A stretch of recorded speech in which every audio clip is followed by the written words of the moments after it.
Hello friends, welcome to my channel. ये question NEET 2025 में आया हुआ है और आपको निकालना है कि इस बैटरी से कितना करंट आई फ्लो हो रहा है। तो जैसे कि हम जानते हैं आई जो होता है वो बी बाई आर होता है ओम्स लॉ से, और आर जो होता है वो आपका इक्विवेलेंट रेजिस्टेंस हमें इस सर्किट का निकालना होगा। तो देखो इसमें बीट स्टोन बेस बन रहा है, चूंकि ये जो रेशियो है 5 और 2.5, अगर ये ratio 2.5 by 5 is equal to 1.5 by 3, क्योंकि ये रेशियो देखो आपका इक्वल आ रहा है।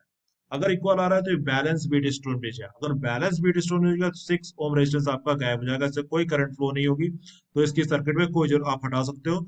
जब आप इसको हटा दोगे देन देखो ये 6 ओम से कोई करंट नहीं फ्लो रहा, ये बीच में गायब है। तो देखो 1.5 एंड 2.5 आपका सीरीज में आ जाएगा। ठीक है, इन दोनों को जोड़ोगे तो 4 हो जाएगा। इसी तरह 3 और 5 ये भी सीरीज में आ जाएंगे, इन दोनों को जोड़ोगे 8 हो जाएगा। अब इन चूंकि ये दोनों फिर पैरेलल में आ जाएंगे तो मैं पहले इन दोनों इसका निकाल लेता हूँ। क्योंकि देखो 1/r जो होगा, 1/r ये 1/4, 1/8। तो जो r होगा, जो सेंटर में जो रेजिस्टेंस मैंने दिखाया है वो हो जाएगा आपका इक्विवेलेंट 8/3 हो जाएगा।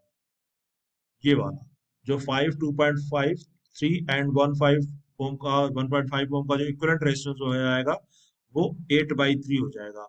ठीक है, क्योंकि बता दिया मैंने कैसे होगा, क्योंकि 1.5 2.5 सीरीज में है, 3 और 5 सीरीज में है, फिर दोनों दोनों 8 और 4 फिर पैरेलल में आ जाएंगे, और फिर इक्विवेलेंट निकालोगे तो 8/3 हो जाएगा। अब देखो उसके बाद बहुत इजी है, उसका करंट निकालना है।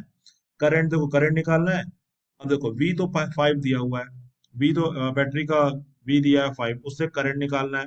तो करंट के लिए हमें इक्विवेलेंट रेजिस्टेंस, अब देखो ये 1/3, ये सीरीज में होगा इसके 8/3 के, क्योंकि ये इक्विवेलेंट इन इस बीच वाले का जो इक्विवेलेंट है, ये बीच वाले जितना है इसका जो इक्विवेलेंट है वो 8/3 है।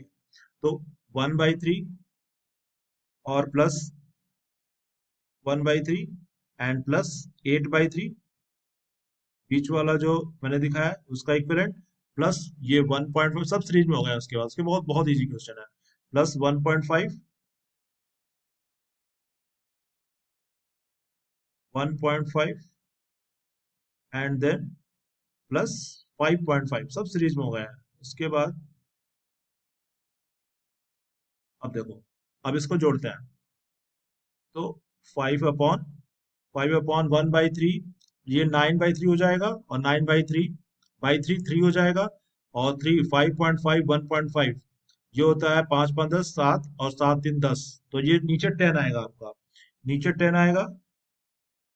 सो आंसर आपका 0.5 एम्पियर हो जाएगा। 0.5 एम्पियर इज द आंसर।